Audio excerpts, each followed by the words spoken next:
Back to और channel friends, मैं सबका अपने चैनल स्टॉक्स फॉर लाइफ पे बहुत स्वागत करता हूँ। इंडस्ट्री फिल फैमिली डे फिल्म बस, और पता है कि शाम को हमारी एक वीडियो आती है स्टॉक फटाफट या फिर न्यूज़ फटाफट, जहाँ पे वीडियो एक चर्चा ने कौन स्टॉक में क्या न्यूज़ आ रही है और क्या बेस्ट बाइंग लेवल इमर्ज हो रहा है। इतना मैं आप सबके लिए होमवर्क करके लाता हूँ। आपसे रिक्वेस्ट है वीडियो के एंड तक बने रहे, क्योंकि आज के दिन बहुत बड़ी बड़ी अपडेट्स हैं। चैनल फर्स्ट टाइम होंगे सब्सक्राइब कर सकते हैं इस तरह की क्वालिटी कंटेंट को सबसे पहले एक्सेस करने के लिए। Now without telling any for time, let's begin. बात की जाए भारतीय शेयर बाजार की, फ्लैट काइंड माहौल हमें देखने को मिला, और इसी बीच में एफआईएस और डीएस का कार्यक्रम क्या हुआ ये देखना काफ़ी इंटरेस्टिंग इसलिए हो जाता है बिकॉज आज एफआईएस ने सारी 500 करोड़ के आसपास बिकवाली करी, जो पिछले कुछ समय से वो कर भी रहे हैं। रही बात डीएस की तरफ से, कैसे बहुत ही अच्छा पैसा आज के दिन आता हुआ देखने को मिल रहा है, जिस कुल वैल्यू की बात की जाए 3,542 करोड़ के आसपास दिखाई देती है। लोग इस कमेंट बॉक्स में पूछ रहे हैं कि सर पोर्टफोलियो की बात की जाए उसमें उछाल कब तक उतना आएगा जितना हम दिसंबर में देखा था।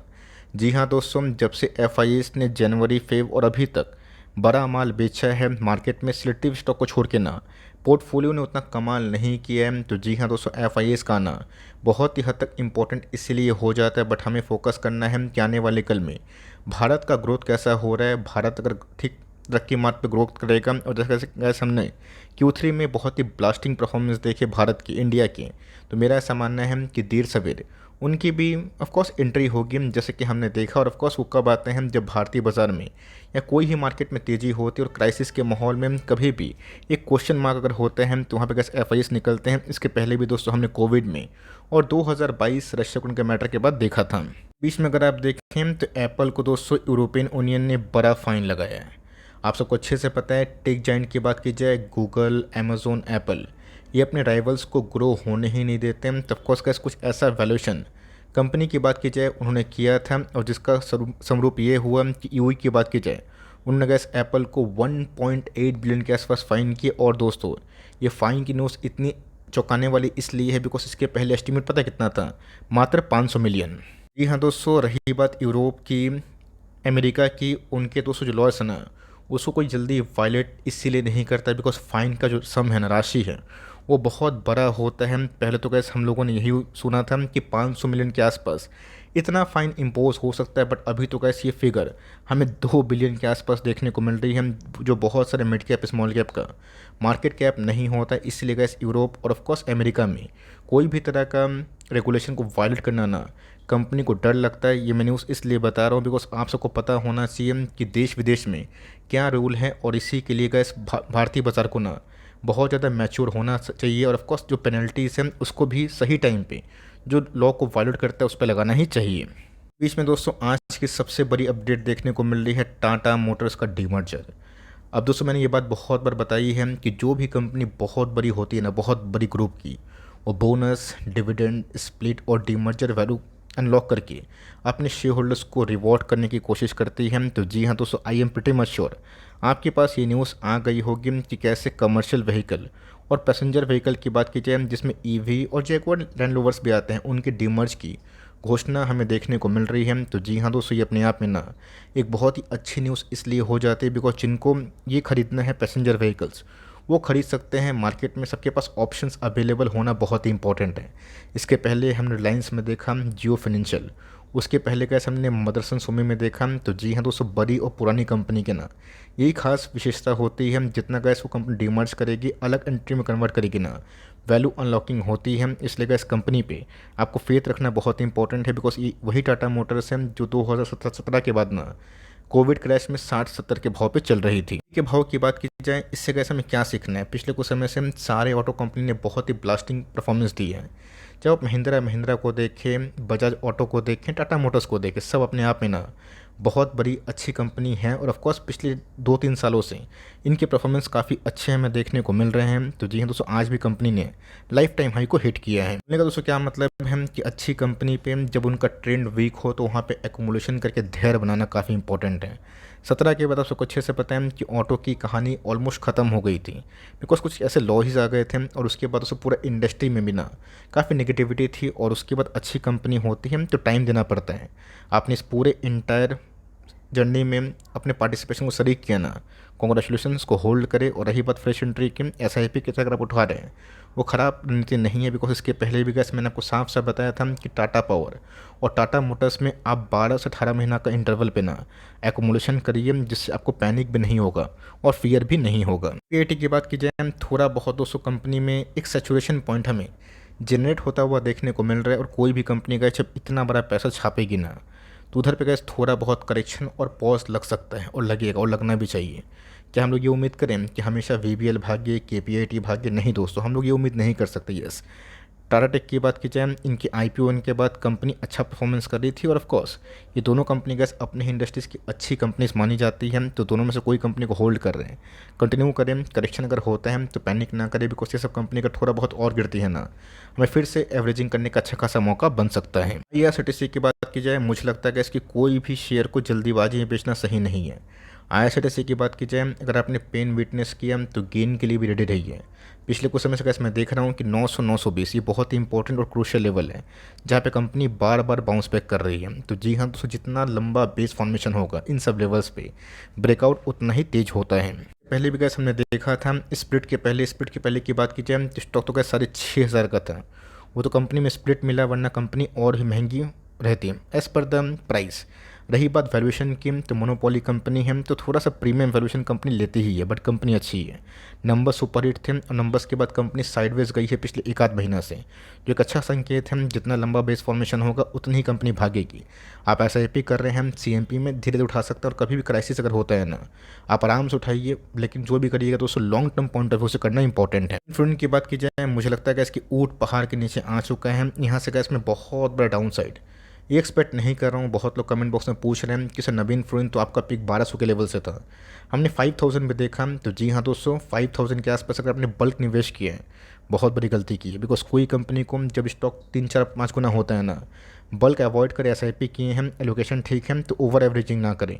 रही बात कंपनी के फंडामेंटल्स की, वो बहुत ही मजबूत है, लेकिन नंबर्स की बात की जाए इस बार काफ़ी ख़राब थे। ऐसा नहीं दोस्तों कि सिर्फ इनके नंबर्स ख़राब थे, इवन एसआरएफ जो इनका मेन कॉम्पिटिटर है, उनके नंबर्स भी काफ़ी ख़राब थे। तो जी हाँ दोस्तों, समर सीज़न इनके फ्लोरोकेमिकल बिजनेस का बहुत ही पीक सीजन होता है, देखते हैं कि नंबर्स कैसे आ रहे हैं। रही बात फंडामेंटल एनालिसिस की, तो उस पॉइंट ऑफ व्यू से कंपनी एक समय बहुत ही महंगी हो गई थी वैल्यूएशन पॉइंट ऑफ व्यू के हिसाब से। आज थोड़ी सस्ती हो रही है, सीएमपी में फ्रेश बाई किया जा सकता है, और हर 5% के फॉल में यहाँ से हम धीरे धीरे एसआईपी आप कर सकते हैं। रही बात कंपनी के फंडामेंटल्स की, वो मुझे काफ़ी अच्छे लगते हैं, और कंपनी की बात की जाए well placed and well reputed है। वेब की बात की जाए, देखते ही देखते गए इस कंपनी 880 से सीधा हमें 1800 के आसपास चलते हुए देखने को मिल रही। मुझे अच्छे से याद है जब एनवीडिया के संग पार्टनरशिप की न्यूज़ आई थी, मैंने उस समय बताया था कि इस कंपनी को थोड़ा सा फोकस करे, बिकॉज ये कंपनी थोड़ा सा यूनिक बिजनेस में काम कर रही है, सेमीकंडक्टर।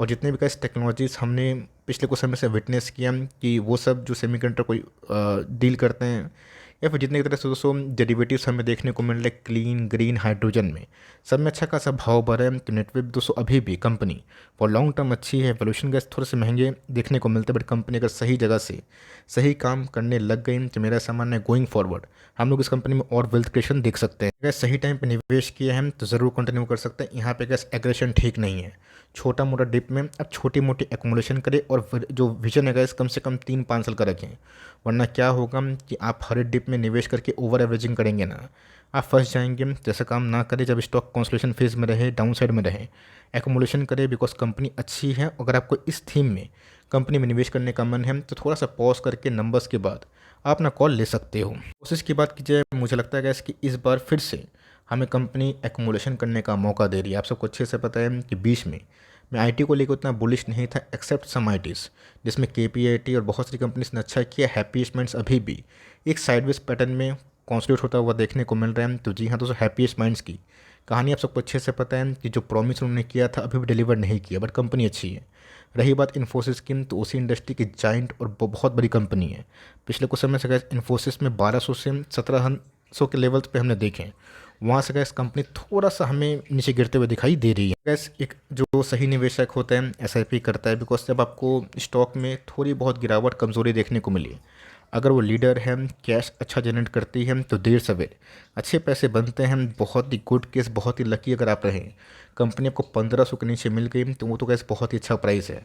और लकीली गैस अगर ये सब लेवल्स मिल गया तो गैस लूट मार वाला प्राइस है। तो कंपनी अच्छी है, मल्टीबैगर ऑलरेडी पहले से ही है और कंपनी डिविडेंड भी अच्छा बांटती है।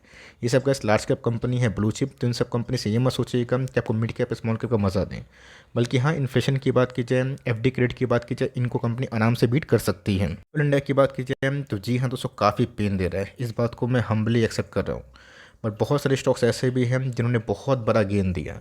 अब ये समझना है कि हर एक स्टॉक अपने पोर्टफोलियो में भाग्य एनालिसिस 100% सही हो, ये कभी पॉसिबल नहीं है। तो जी हाँ दोस्तों, अगर कंपनी के अर्निंग्स ख़राब होते हैं ना, तो बहुत चिंता का विषय होता है। बट कंपनी के अर्निंग्स ख़राब नहीं है, जो हमें स्ट्रेंथ और कन्विक्शन दे रहा है जब इस कंपनी में कैसे रैली होगी ना, ये वही होगा कि कंपनी 3-4 गुना के पहले रुकेगी नहीं। बट वो रैली कब होगी, एग्जैक्ट टाइम डेट किसी को पता नहीं होता। आपको अच्छे से पता है दोस्तों कि मार्च का महीना शुरू हो चुका है, और आप सबको ये भी पता है कि लास्ट मार्च में बाजार में क्या क्राइसिस का माहौल था। जिन्होंने कहा इस लास्ट मार्च का बाजार देखा ना, वो तो एफडी की बात कर रहे थे। बट दोस्तों 6 महीना में 3 महीना में कहानी चेंज हुई, और हम लोग लास्ट मार्च से इस मार्च आ गए हैं। बट उस दौरान भी कंपनी के जो नंबर्स हैं ना, अच्छे होने के बावजूद भी उतने बड़े वेल्थ क्रिएट नहीं हुए। तो कंपनी का एक रेंज बाउंड है।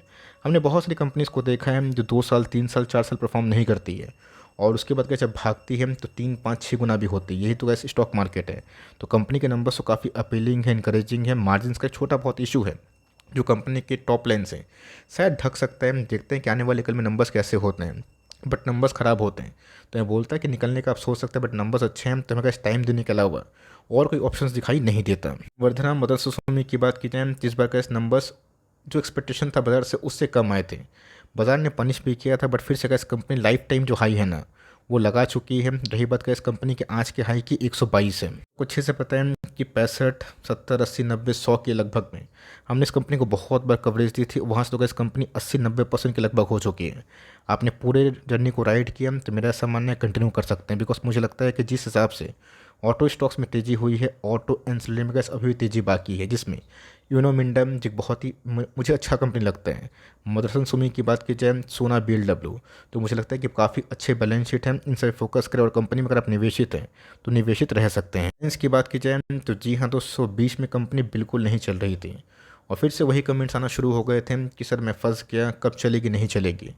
दूसरी कंपनी 2200 के आसपास थी, बहुत दिन तक 2200, 2300, 2400 के आसपास चली। और आप सबको अच्छे से पता है कि जियो फिनिंस का डीमर्जर भी हुआ। अगर आप उसको काउंट करेंगे तो कंपनी का उस लेवल से 1000 पॉइंट और 50% के आसपास चढ़ चुकी है। इसलिए का टाइमिंग करना ना एक बहुत बड़ी गलती हो सकती है। तो जी हाँ दोस्तों, रिलायंस का वेटेज काफ़ी अच्छा है, 10% से ऊपर है ना निफ्टी में। तो अगर ये चलता है तो बाजार में ऊपर से तेज़ी हमें दिखाई पड़ती है। तो पिछले कुछ समय से रिलायंस में ही क्रेडिट देना इंपॉर्टेंट है। बिकॉज बाजार की बात की जाए, इंडेक्स में थोड़ा सा मुझे इंडेक्स मैनेजमेंट दिखाई पड़ रहा है, वरना का इस इंडेक्स इतना नहीं भागता अगर रिलायंस में तेज़ी नहीं आती। देखना बनता है कि तेज़ी कब तक होगी। बट यस, अगर 3000 का सपोर्ट टूटा नहीं ना, तो कंपनी 3200, 3400 के लेवल पर जा सकती है। जो कैसे मैंने आपको ना इसके पहले भी 3200 के आसपास टारगेट दिया था। 3000 तो हो चुका है, 200 पॉइंट अवे है। इस पॉइंट पाने के बाद आप ना कॉल ले सकते हैं कि आपको निकलना है फिर बने रहना है। बट कंपनी की बात की जाए, मुकेश अंबानी साहब की बात की जाए, इनका तो जो बिज़नेस का स्किल है और जिस हिसाब से ग्रोथ कर रहे हैं, और मीडिया पे कैसे अभी इनकी शादी की जो न्यूज़ हमें देखने को मिल रही, इनके बच्चे की शादी की न्यूज़, माफ़ करिएगा, इसकी वजह से काफ़ी वायरल है। तो कंपनी कैसे अच्छी है और लॉन्ग टर्म में काफ़ी वेल्थ जनरेट भी करी है। इनकी बात की जाए तो बहुत लोग कमेंट बॉक्स में पूछ रहे हैं क्या सर लेना सही होगा। बिकॉज स्टॉक के भाव की बात की जाए 40-42 के आसपास है। मुझे लगता है कि इस भाव में टेक्सटाइल कंपनी में ये कंपनी काफ़ी अच्छा काम कर रही है। नंबर्स की बात की जाए थोड़े बहुत उतने इंप्रेसिव नहीं थे। बिकॉज आप सबको अच्छे से पता है कि flexible packaging business, textile business और फ्लोरोकेमिकल के संग केमिकल बिजनेस में उतना अच्छा परफॉर्म नहीं कर पा रहे हैं। तो कंपनी ख़राब नहीं है। अगर आप उसको 3-5 साल के हॉरिजन में एक बात कर सकते हैं कि 30-50 रुपये वाला स्टॉक की कहानी से ऐड करना चाहते हैं, तो 2% के आसपास एलोकेशन से इस कंपनी में आप चल सकते हैं। की बात की जाए तो स्टॉक तो गैस काफ़ी टूटा था, 6-7-8 रुपये का हुआ था। उसके बाद गैस कंपनी 60 के आसपास से भागी थी। तो कंपनी अच्छी है, छोटा मोटा एक्मुलेशन करके फॉर लॉन्ग टर्म छोड़ सकते हैं। लिए हैं तो पैनिक ना करें, टाइम दीजिएगा तो कंपनी पैसे बनाएगी। इस लैब की बात की जाए तो ऑफकोर्स गैस ये भी one of the most heated stock के लिस्ट में आ चुका है। बहुत लोग इसको नफरत की निगाहों से देख रहे हैं बिकॉज कंपनी का शेयर प्राइस नहीं भागा। बट दोस्तों इस कंपनी का मैनेजमेंट ना मुझे बहुत पसंद है, बिकॉज काफ़ी ट्रांसपेरेंट है। बीच में तो इस कंपनी गाइडेंस भी आना बंद हो गए थे। मैनेजमेंट साहब बोला था कि मुझे खुद ही गाइडेंस का पता नहीं, आपको कैसे बताऊंगा। स्टॉक गिरा था, 2700 के आसपास भी आया था if I am not wrong, और फिर से बाउंस पे करके 4000 के आसपास भी गया था। तो कंपनी अच्छी है और कंपनी फॉर लॉन्ग टर्म के लिए काफ़ी मजबूत भी है। इसलिए कुछ समय से कैसे फार्मा में हमने बाउंस बैक देखा, उस पर कैसे इस कंपनी ने पार्टिसिपेट नहीं किया। अब देखते हैं कि कंपनी के नंबर्स कब तक इनलाइन आते हैं। ये कंपनी का इस लीडर है और लीडर कंपनी आज नहीं तो कल पैसे बनाती है। अब एशियन पेंट, बजाज फाइनेंस नहीं चल रहा है, डीवीएस लैब नहीं चल रहा है, जो अपने ही इंडस्ट्री के की प्लेयरों में से एक है। तो ऐसा नहीं है कि सब कंपनी ख़राब है, टाइम थोड़ा ख़राब है, टाइम दीजिएगा, नंबर्स ठीक होंगे, सुधरेंगे तो फिर से कंपनी बाउंस बैक कर सकती है। बिकॉज इसके पहले भी इस कंपनी में ना बड़ी बड़ी फॉल हमने देखी है, और इन सब फॉल में जो बेस दिए उनको बाद में गैस घुसने का मौका भी नहीं मिला। और जैसा गैस डिक्सन में और वेरियस कंपनी में हमने देखा, वही कहानी गैस फिर से रिपीट कहीं ना हो जाए। ऑटो की बात की जाए, बीच में गैस इस कंपनी को मैंने बहुत बार कवर किया था। इवन आज के टाइम में बोल रहा हूँ कि कंपनी ब्रेकआउट हमें देखने को मिल रहे हैं, और ये कंपनी का इस 25 का जो वैल्यूशन कर रही है ना, ये बहुत ही अंडर वैल्यूड है। आज के डे हाई की बात की जाए 138, जो गैस कंपनी के लाइफ टाइम हाई दिखाई देते हैं। गैस कंपनी गिर के 107 110 के आसपास भी गई थी, वहाँ से गैस कंपनी 20% के आसपास चढ़ी है। और मेरा ऐसा मानना है कि ये गैस रैली सस्टेनेबल अगर होती है, बहुत बड़ी गिरावट 130 के नीचे कंपनी का नहीं आती है, तो मेरा ऐसा मानना है कि इस कंपनी में और भी तेज़ी से ब्रेकआउट हमें दिखाई पड़ सकता है। सही टाइम में ले लिए हैं तो कंटिन्यू कर सकते हैं, और लेना चाहते हैं तो अभी भी लीजिएगा तो ठीक है, ख़राब नहीं है। बट यस, अगर छोटी मोटी फॉल हो गई, कंप्लेन करने वाले व्यक्ति अगर आप हैं कि सर मैं फंस गया, तब दोस्तों आपके लिए सब शेयर मार्केट नहीं है। बिकॉज आपके खरीदने के बाद अगर स्टॉक गिरता है तो इसका मतलब ये नहीं कि कंपनी ख़राब हो गई। टाइम देते हैं तो पैसे बनते हैं, आपने सही टाइम में निवेश किया तो मेरा सामान है कंटिन्यू कर सकते हैं। उनकी बात की जाए, बहुत ही गैस अच्छा बैलेंस शीट हमें देखने को मिलता है, बहुत ही स्ट्रॉन्ग कंपनी है। पिछले कुछ समय से गैस कंपनी में 1000 पॉइंट के आसपास करेक्शन हो चुकी है। पॉइंट ऑफ व्यू में गैस करना क्या है, अगर आपने 3500 पे खरीदा, क्या सोचे खरीदा कि कंपनी अच्छा भाग रही तो अच्छा है? नहीं, कंपनी अच्छा भाग रही है तो अच्छे फंडामेंटल से ये समझना इंपॉर्टेंट है। तो अगर 3500 के लेवल थे जब ये प्राइस था, तो गैस 2800 में ना बेचने कोई सवाल नहीं होता है। उल्टा गैस आप इस कंपनी को चाहें तो धीरे धीरे ऐड कर सकते हैं। फिबोनाची पैटर्न जो मैंने आपको सिखा के रखा है उसका भी हेल्प ले सकते हैं। अगर कंपनी की बात की जाए, काफ़ी मजबूत है, और जिस हिसाब से गैस कंपनी भाग रही है ना, मतलब अपने अर्निंग्स पॉइंट ऑफ व्यू से, वो मुझे गैस कंपनी को अभी भी ये बोलना कि बहुत ही ओवर वैल्यूड है, ये सही नहीं होगा। तब के पास ये कंपनी है, धैर्य बना के बैठें, और लेना चाहते हैं तो बाई ऑन डिप्स का हेल्प ले सकते हैं। पुल की बात की जाए, बहुत ही दोस्तों ख़राब परफॉर्मेंस हमें देखने को मिला, और सबसे इंपॉर्टेंट क्या है कि बहुत सारी कंपनीज ऐसे भी हैं जो परफॉर्म नहीं कर पा रही है, बट उनके अर्निंग्स अच्छे आ रहे हैं, जिससे कैसे कन्विक्शन हमें देखने को मिल रहा है। बट पिछले कुछ समय से वर्लपूल की बात की जाए, इनके अर्निंग्स भी काफ़ी ख़राब हमें दिखाई दे रहे हैं। और से गैस जो स्टेक सेल की न्यूज़ हमें देखने को मिली बाय द प्रोमोटर्स, जो कि कोई भी पर्सनल कारण से अपने स्टेक को बेचें, जो अपने आप में कैसे काफ़ी नेगेटिव बात है। बट देखना बनता है कि ये समर सीजन के लिए कैसा है, बिकॉज इस समर सीजन के बाद ही हम लोग डिसाइड करेंगे कि इसमें करना क्या है, फाइनल कॉल। बिकॉज पेशेंस की भी तो एक सीमा होती है। रही बात फंडामेंटल्स की, उसमें गैस कब तक इंप्रूवमेंट आएगा, ये गैस गाइडेंस से पता चलेगा। मैं फिर से रिपीट करना चाहता हूँ कि 100 स्टॉक अगर हम लोग कवर करें, इसका मतलब ये नहीं कि 100 कंपनी भागेगी। कुछ कंपनी की बात की जाए जो बहुत डिसअपॉइंटिंग परफॉर्मेंस देती है, बट इसका मतलब ये नहीं कंपनी ख़राब हो गई। कंपनी के अर्निंग्स पीछे से कैसे आ रहे हैं, इसको देखना काफ़ी इंटरेस्टिंग है, और होता भी है। जो कि गैस इस बार कंपनी के प्राइस और ऑफकोर्स जो परफॉर्मेंस है, वो दोनों ही ख़राब है बैड लक से। ओलेट्रा ग्रीन की बात की जाए तो जी हाँ दोस्तों, JBM ऑटो ओलेट्रा ग्रीन बहुत तेज़ी से भाग रही है। बिकॉज जो ऑटो व्हीकल्स की बात की जाए, स्मार्ट व्हीकल्स की बात की जाए, EV व्हीकल्स की बात की जाए, इन सबको बड़े ऑर्डर्स मिल रहे हैं। बसेस की बात की जाए, उनके तो गैस लाइन से ना बड़े बड़े अपग्रेडेशन देखने को मिल रहे हैं। और स्टॉक की बात की जाए तो 177 का P मल्टीपल पर ट्रेड कर रही है। सब दोस्तों, P मल्टीपल पे स्टॉक कितना भाग सकता है ये बताना बहुत टफ होता है। बिकॉज ऑलरेडी का जब स्टॉक 200 की P में चलता है ना, ये समझ पाना कि कंपनी उतना भाग सकती है जितना भागी है, ये काफ़ी टफ टास्क होता है। जब कंपनी छोटी होती है तो स्टॉक काफ़ी राइज करता है, बट सारा गैस डिपेंडेंस है इनके अर्निंग्स पे। शॉर्ट टर्म में गैस मोमेंटम होता है, बट लॉन्ग टर्म में वैल्यूएशन बहुत इंपॉर्टेंट रोल प्ले करते हैं। तो अगर आप निवेशित हैं तो कंटिन्यू हो सकते हैं, निवेश करना चाहते हैं थोड़ा वेट एंड वॉच करें, फ्रॉड को निकलने दीजिए, और जो नंबर्स है कंटिन्यू बेसिस पे डिलीवर होना काफ़ी हद तक इंपॉर्टेंट हो जाते हैं। तो वीडियो अच्छी लगी तो प्लीज़ लाइक करिएगा, और चैनल फर्स्ट टाइम होंगे सब्सक्राइब करके बेल आइकन को प्रेस करना भी ना भूलिएगा। दोस्तों मिलते हैं जल्दी ही, तब तक के लिए bye. Thanks for listening friends, God bless you all.